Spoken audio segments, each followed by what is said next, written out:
And welcome to another Cardinals Nest here on HBC TV 25. This is the show devoted to St. Mary's University and its athletic programs.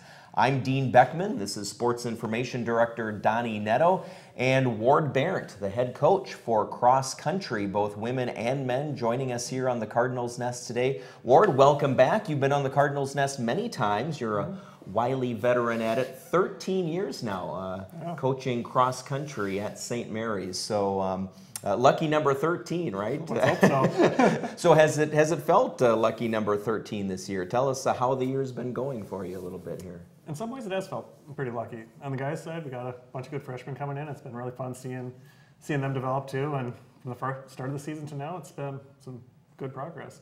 And then our upperclassmen too.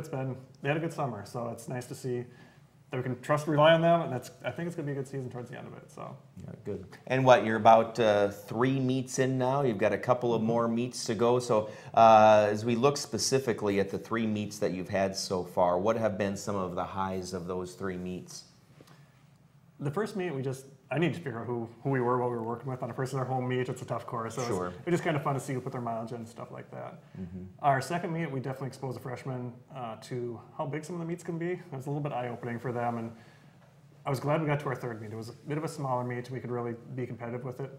Men took away team victory. Both Austin and Danielle were individual winners, and the women were second on 2. So I think it felt good for them to be able to be competitive in there. And that was up at the Bethany Lutheran. Bethany Lutheran, correct. Okay, good. Which is good, having that confidence heading into this weekend when you go to the Drews Neubauer at La Crosse, which again is a very big meet. Do you look at that one maybe as kind of like a preview of the MIC? I know that on the men's side, 9 of the schools from the conference are going to be there. You've got the conference coming up in a couple of weeks. Is this one of those that you can really set the bar and say, okay, here's where we're at, everybody. Let's try and improve on that heading up into the MIC?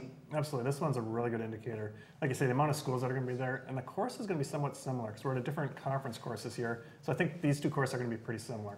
Style of racing is going to be a little different. This it's a national qualifier head-to-head type meet. People are just going to go out, they're going to run fast.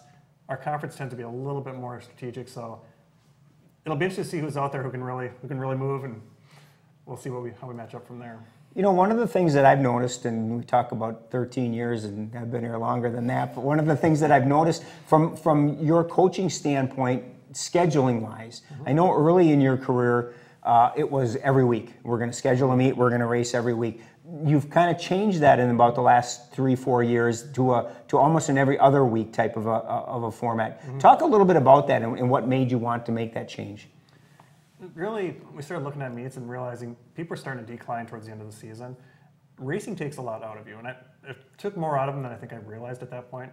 So it took a few years for me to get smart enough to finally say, okay, let's make some adjustments here. The other side of it too, I think it gives us a good chance to really get some solid training in, get the mileage going too, but also give them the chance to really kind of think about the next meet, what has to be, how you set up for it, stuff like that too. So it's just nice. It gives them more opportunity to kind of get stuff figured out, but also if we need to take the rest or need to make some adjustments, we have a week to kind of make that change. Let's talk about strategy. As most people don't understand that you don't just go to the starting line and the gun goes off and you just run like the wind. Talk a little bit about what you tell your athletes and how you strategize a race. Let's use this weekend coming up as a good example. How do you strategize? How do you tell Austin what to do? How do you tell Brandon Krogman what to do? Talk a little bit about that strategy that goes into a race. The good part of my seniors, I don't have to tell them too much anymore. They've seen it, they've been there, they kind of know what's going on. What we really try and talk about is what the field is going to do and how you make the adjustments and how you handle yourself within those fields. So for this race, we know that it's going to get out, because it's in the Wisconsin Conference, they just get out hard and hold on, and whoever's still standing at the end is the one who's, but it leads for some really good times and really good performances too. So the biggest part is just not be overwhelmed by how fast it's getting out and not think too hard about what the paces are. But at the same token, you still have to run within yourself and not try and keep up with some of those top guys in there too, because if they drag you out too fast, you pay a price. 8K is a long ways, or 6K is a long ways if you make too many mistakes early. Kind of a related question to that. I live on the west side of town, just below the hill there from St. Mary's, and I see you and your runners out there quite a bit kind of running in the neighborhoods. Talk about your training regimen for both the women's and men's team, and when you do some longer runs, when you do some of those neighborhood runs right on the streets of Winona. Okay, that could be more than 10 minutes. No, so a lot of what we try and do once we get back into season, there's two different cross-country courses come in two different styles. One that's the more technical, the hills, the softer surfaces, things like that. You have to get hills you have to negotiate, and corners you have to negotiate a little bit. There's also some that have some flatness too. So when we're in your neighborhood, typically we're working on more of a rhythm style of running, which rhythm is everything when it comes to running. You have to start with that base first of all, at least for us, we would start with that first of all, and then we start adding some of the other elements in that, okay, now how do you deal with the technical components that come to it? So yeah, when we're down in your neighborhood, we're doing rhythm miles, we're doing stuff like that in there. It's not easy, but I think it's one of the staples that you really need to go. I think it's great when the athletes ring my doorbell and say, "Can I cut through your house as a shortcut and grab a drink of water?" I didn't hear that.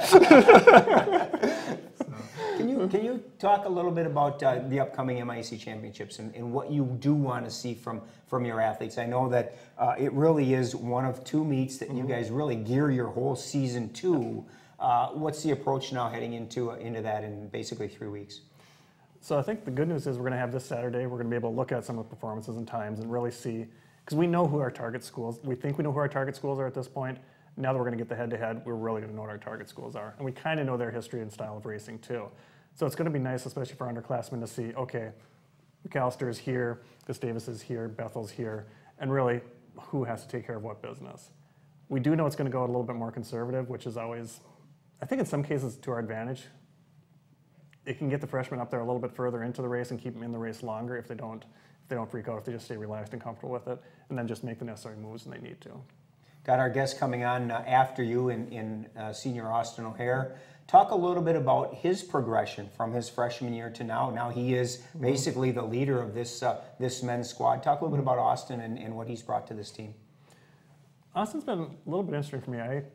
He was a little bit lower mileage coming into high school, so I was thinking, add the miles to him, that's gonna step it up. And it took me about a year to figure out that that's not always the answer. And Austin does really well with his resting, his racing, and his communication, what he needs too. So I think working with him on that was really, really kind of cool.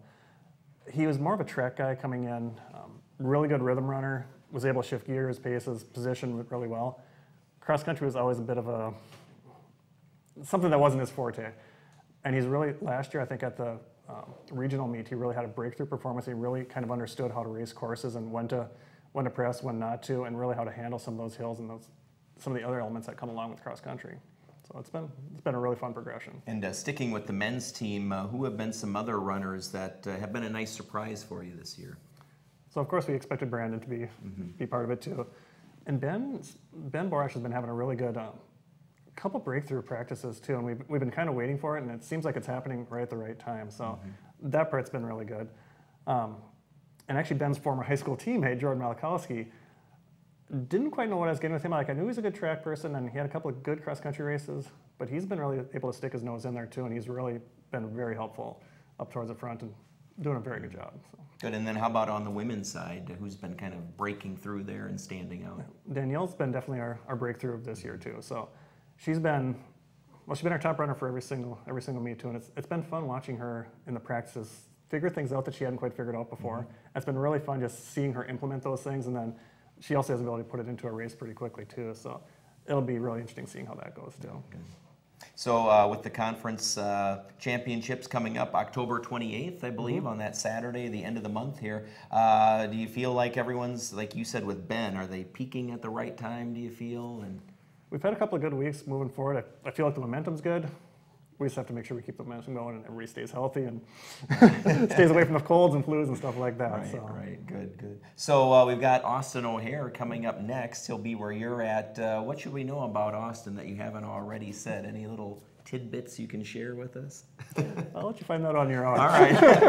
Well, we'll grill him. Donny for sure has some good questions for us. So. All right, Ward Berndt, the head coach for women's and men's cross country at St. Mary's. Thanks for joining us here on the Cardinals Nest. Thank you. All right, stay tuned. Austin O'Hare, one of the senior runners on the team, will be joining us next here on HBC's Cardinals Nest. In the Big Ten, you're always under attack. No matter where you look, the competition is fierce. Every inch, every yard, every game touchdown, Buckeye, is taken by force. But you like it this way. There it is! Touchdown! Wow!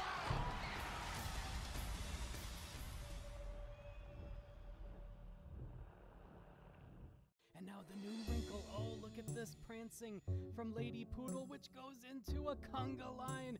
Amazing, amazing. And now the new wrinkle. Oh, look at this prancing from Lady Poodle, which goes into a conga line.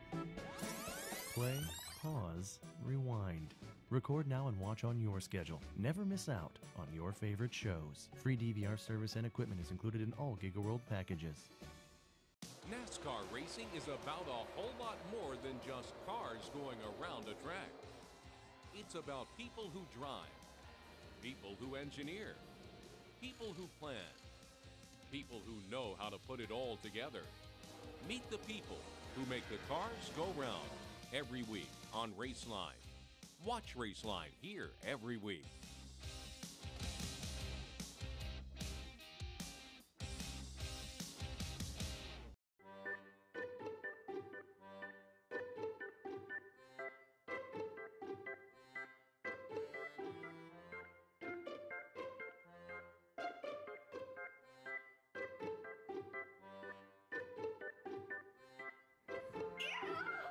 Pick your channels, not your nose. With HBC's Essentials Plus, pick and choose the channel packs of your choice without getting your fingers dirty. And we're back here on the Cardinals Nest on HBC TV 25, and the man joining us now is faster than an Irish rabbit. It's Austin O'Hare joining us, and Austin, a senior on the men's cross-country team. And Austin, you're from Rushford, so a very local, regional product here for St. Mary's University. Tell us about your upbringing in Rushford and how you got started with cross-country and then why you came to St. Mary's. Yeah, so running is kind of something that I did from a young age. I enjoyed it. Did a lot of road races in the summers. I didn't actually go out for cross-country until I was a freshman in high school, though. Played football for a couple of years, but still ran track, so still running. And then just kind of in the college search, found St. Mary's being so close, thought I might as well come for a visit, and really enjoyed the campus, felt comfortable here, so thought it would be a good fit. So one of the things that I think I want to know about is that, you know, Donny and I, we run recreationally, and that's being kind about it. Yes, it is. And I think we both admit sometimes it's hard to get motivated to get out there. You do it as a sport. Clearly you're passionate about it, you love it. So what motivates you about running? And as your coach just talked about all of the training that you're doing and the different kinds of training, what helps motivate you to get out there and run? You know, well, it can be tough a lot of times, especially in the summer. It gets to be long and it's hard to focus on those conference and regional meets that are coming at the end of the year when it's June. But I think just for me, a big thing is just having some good races or focusing on those big races helps get me through some of those workouts in the summer or just putting in the miles, remembering what it feels like at the end of the race and not just how it feels during the summer workouts. Sure, yeah. So see, Donny, we just have to have some good races, which I have that, have been few and far between. I have that love-hate relationship with running. I hate it when I'm doing it, and I love it when I'm done.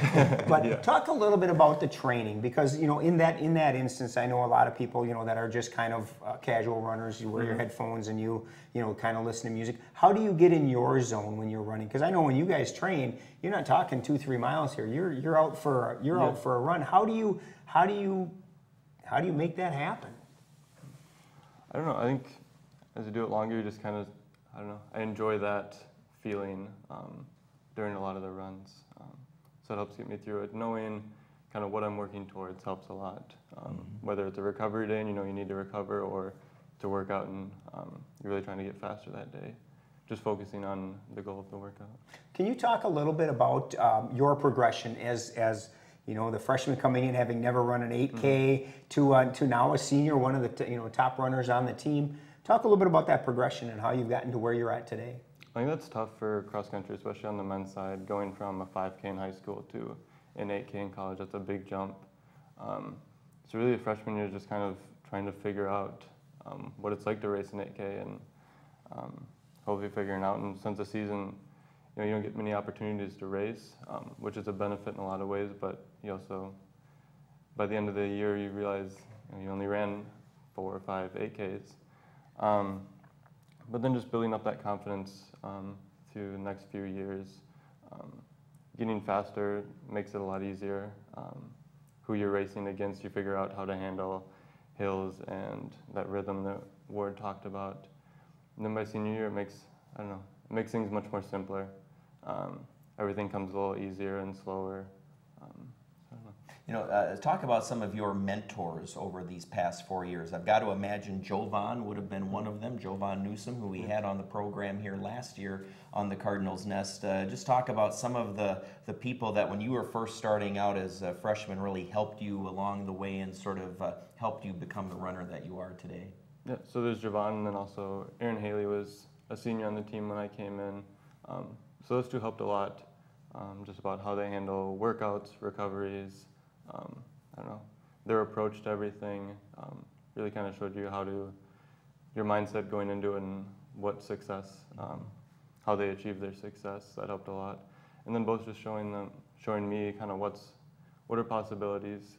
It's easy to look at other schools or individuals who are having success, but knowing can happen on your team and seeing how they accomplish that helped a lot. And then on the flip side, now that you're a senior, did you kind of wake up this fall and go, I'm a leader on this team now, right? And certainly you were last year to a large degree as well, but have you take on that sort of added role? Has that sort of hit you mentally that the freshmen are now looking up to you? I think, yeah, you realize how fast it went by. It doesn't seem like it was that long ago when you're a freshman or sophomore. Because you run so fast, Austin. Yeah, it's different to think about what it was like when you were in their shoes with the freshmen. I think just trying to pass on things that I've learned and things that might help them is a goal that I have. Let's talk about goals for you. As I mentioned with Coach Berndt, really there are two big meets left for you, and that's the conference championships and then the regional. Have you thought at all in terms of what you want to accomplish? Not necessarily the team, but you personally want to accomplish in those two meets? Yeah, I think being all conference or all conference honorable mention has been something that I've missed the last few years, so that's definitely been a goal since last season to accomplish this year. And I think this weekend will help me figure out where I'm at individually wise. You know, so coming into the season, based on where your goals started, and are you on progression? How have the first three meets gone, and do you feel like you're on your way to where you want to be for the conference championships? Yeah, so our home meet, it's tough to really know from that. There's just kind of a good chance to run hard for 4 miles. And then St. Olaf was a good indicator of that. It's on the conference course this year, lots of good schools and good individuals.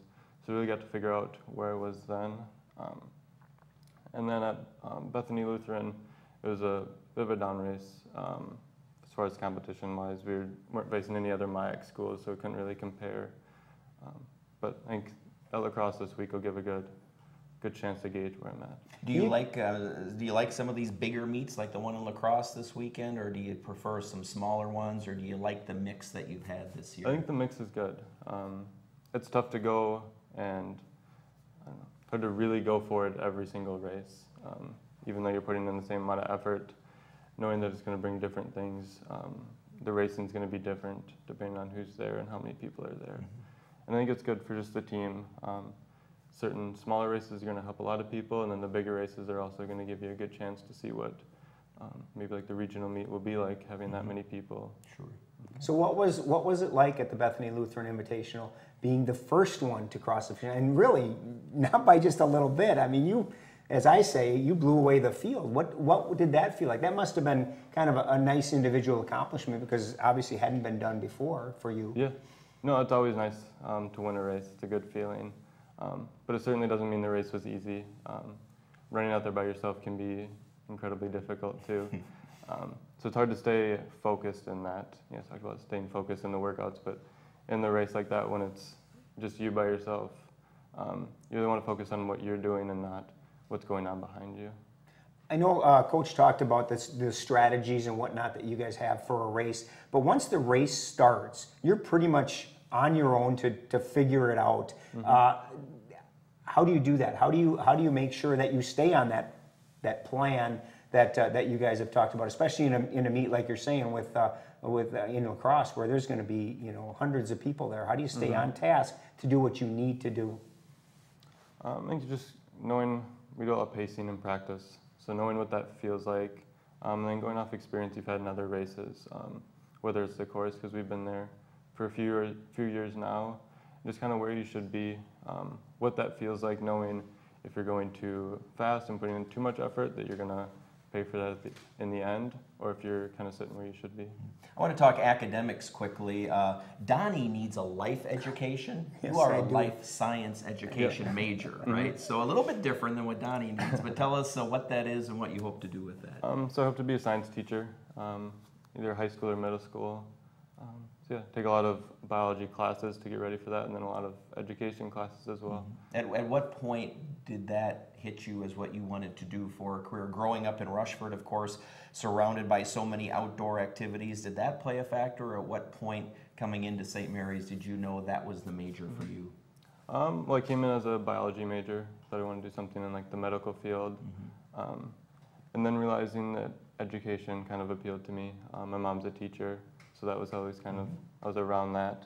Yeah, just seeing that like, that's kind of like the lifestyle that I'd want to have, those interests kind of fit with me. Now, you only partially filled out Donny's start of the season questionnaire that he gives to all of the athletes. Partially. Well, I give him a little credit. He answered I some think of the there's questions. 25 questions. He answered maybe 2. So we have a minute left. But for I this do have segment. one that What's one actually question? intrigued me, and it was one place that you'd like to visit, and you said Yosemite National Park. Yep.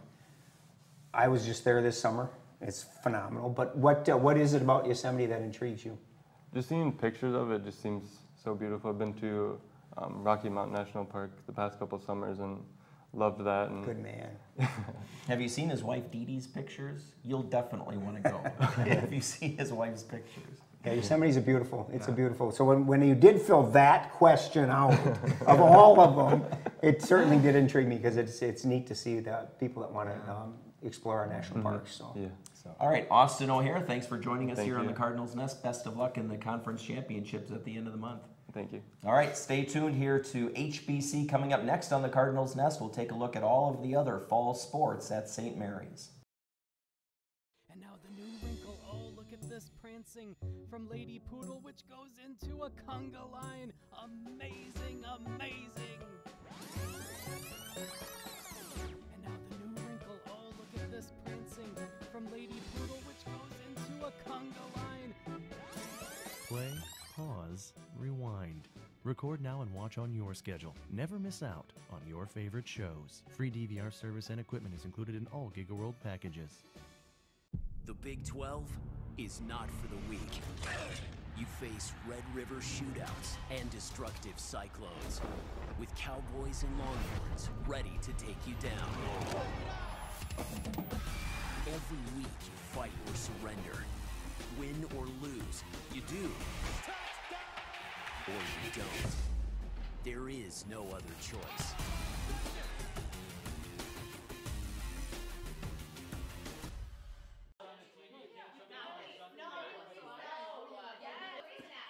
Good luck with the family. I'm home. Oh, hi. Where is everyone? They're still here. I just gave everyone the HBC Wi-Fi password. Stream like a hero. Only HBC has the fastest in-home Wi-Fi, where multiple users can download and upload, share files, and stream audio and video simultaneously. In college football, you don't have the luxury of looking ahead. Every Saturday's a different way of destroying your season. They'll make the ground shake. They'll make your eyes burn. They'll show you hate and disrespect unlike anything you've ever seen. Don't think about January when there's a Wolverine coming for your face in September. The biggest game, the only game, is the one you're playing. And we're back on the Cardinals Nest, and thanks to Ward and Austin from the cross-country team for telling us all about their season and the upcoming MIAC championships at the end of the month. But last time I checked, there are a lot of other fall sports going on. Dean Beckman, Donny Nadeau here on the Cardinals Nest, and one of the sports that is not a fall sport that I do want to talk about is softball, because they have their big Haunted Forest coming up, and we always like to promote that, and maybe we'll certainly talk more about it. But it starts not this weekend, but next weekend, where the community is invited to come out for some good old-fashioned scares in the forests of St. Mary's. Yeah, it may not start for another week, but the ladies are already working on their, getting everything ready and doing a great job of that. I know Coach Miller and Coach Borowski are getting their whole team all set and ready to go, and they put a lot of time and effort into it. And really, I encourage everybody to do it. It's age friendly, so anybody can come out and do it. And it's a lot of fun and a great fundraiser for our softball program. It helps pay for their spring trip, so they certainly get a huge benefit out of it. But it's an awesome thing. They've been doing it for a number of years, and every year just keeps getting better and better. And it's kind of embarrassing when my 9-year-old daughter has to ask them to tone down the scares for Dad. But they will. If you need that, that's what they'll do. So. Speaking of softball too, Donnie, I also want to mention they have some academic All-American Scholar athletes. Scholars, yep. Yeah, they had 5 of them that were NFCA academic All-American Scholar athletes, and certainly a huge congratulations to them. You have to be a 3.6 or higher for the academic school year to qualify for that, and it's always nice when our athletes receive academic awards. And it's fun that every year we're talking about more and more of our student athletes receiving those type of awards, and they're not easy to get. And I'm very proud of the way that our athletes are excelling, not only on the field of competition, but also in the classroom. And they do say it's student athlete, and the student comes first. And I really believe that our athletes put that to the test. Yep. All right, so volleyball action, a 2-match winning streak for St. Mary's. A big game coming up as we tape this on Wednesday night as well, but they're starting to click again here. Yeah, absolutely. Actually a nice week for Coach Keeker in that they only had the 1 match on Friday against Carleton. They came away with a 3-2 win. And it's really funny with this team that a year ago they played 1 5-set match, and this year they've already played 8. So they're being stretched. But to be 6-2 in 5-set matches is a testament to their ability to really focus in crunch time. And they're playing very well. Big match against McAllister on Wednesday as we tape this. But then a huge weekend. They head up to St. Paul to Northwestern College up in St. Paul. They've got a triangular where they'll play Northwestern on Friday, and then they've got River Falls and Whitewater on Saturday. Northwestern currently is ranked number 7 in the nation. Whitewater's number 9. Then next week they've got St. Thomas. They're number 14. So a lot of big matches coming up, and I think a real true test as they continue to push forward. Right now they're in 5th place in the conference standings, so they're in the playoff hunt right now, and hopefully matches like this weekend will really prepare them for that stretch run where they really need to focus and be ready. Donnie, women's soccer, they had a wet, cold game the other night, but a good game. Zoe Bolenius did a shutout for St. Mary's. Unfortunately, the Cardinals couldn't score, so 0-0, but they've been playing some good soccer. Yeah, a nice tie. Gustavus is a very good team right in the middle of the conference standings, so it was a good tie for them, and you weren't kidding when you said it was cold and rainy, because it was cold and rainy. But, I think it was a good performance. St. Mary's created several very good scoring opportunities. They hit the crossbar. Becca Dupe hit the crossbar. Their goalie made a huge save on a breakaway, so we certainly had our chances. Zoe played very well in goal and is doing a nice job. Coach Cassidy now has really a nice combination of Gabriella Peterson and Zoe Bolenius, so he can alternate them or play with the hot goalkeeper. Kind of a nice battle there, and it always, anytime that you can have somebody push you and make you try to be better, I think that those two are doing that for each other. And Donnie, just 20 seconds, men's soccer. Men's soccer, a big 3-0 win against UM Morris on Sunday, coming off of a loss to St. John's, and as we talked about volleyball, a huge game against Gustavus on Wednesday, and then they head to Hamlin on Saturday for a big test against the Pipers. Yep, all right, so more conference action, volleyball non-conference action this weekend with the tournament, so lots of fall sports going on here at St. Mary's. That's going to do it for the Cardinals Nest. Thanks for watching here on HBC TV 25.